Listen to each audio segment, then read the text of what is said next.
Thank you for watching our channel and our course. We are providing services for proofreading, article formatting, and citation management.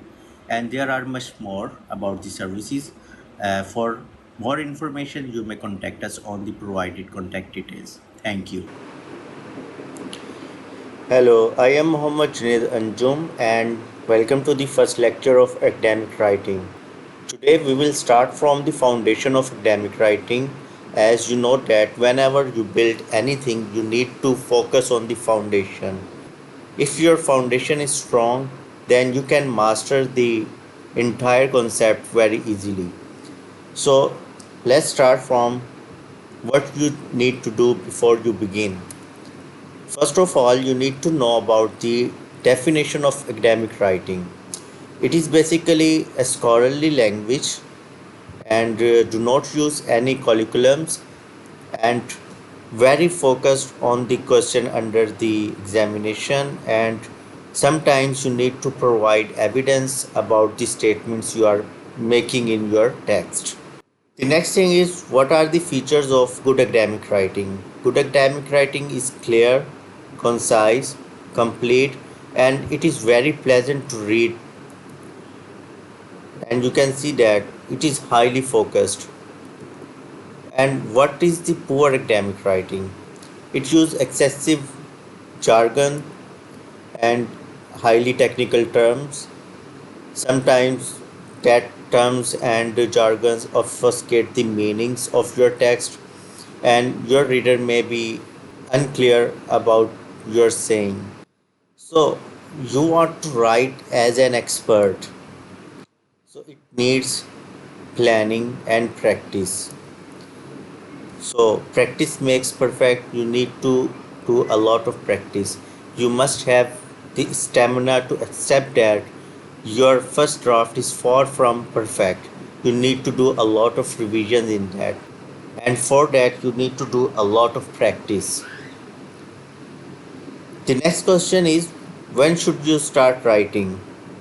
For example, if you start writing from the beginning of your degree, so it will help you generate ideas. It will also keep you motivated and also provide useful practice. However, you will end up with the large chunk of writing and you will never end up with the final thesis or final paper. And on the other hand, if you start writing at the end of your degree, it then you will have the clear idea about your writing and you will need to spend very less time on writing, on wasted writings particularly. However, you will have less practice of writing and it will take longer time for you to master the writing skill. So what is the right way? This course is all about teaching you when should you start and what are the right ways you can adopt. First of all, you need to change your mindset. You should focus on what you want to say, to not pay attention what other think. So always think about what you want to say in your text. The next thing is procrastination. You need to avoid procrastination, and the causes for the procrastination may be the fear and lack of interest. Maybe you will demotivated by some person. You may have lack of time. Excessive perfectionism mean you think that your first draft must be perfect, which is not the case in every time. Lack of clarity about what to do. You may have stress about deadline. You may have depression, maybe because you don't have any idea and deadline is very near and you need to write a lot of things, and anxiety, etc. So what are the solutions for these things? There are basically two critical factors. First of all, you need to manage your time, and the second thing, you need to manage your distractions.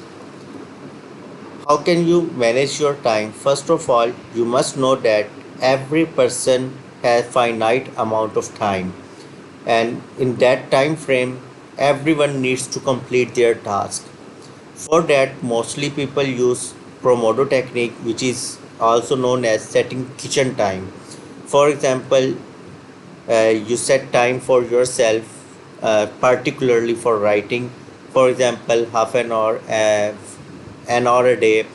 Then you see how can you write and how can you improve your writing about checking after a week.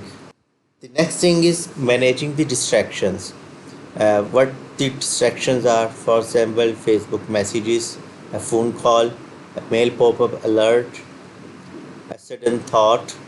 First of all, you must think that you can't do multitasking. So avoid multitasking and keep a record of your progress. How can you keep record of your progress? You can make weekly checkups and make a form which is also available in the download sections. It may contain these type of questions.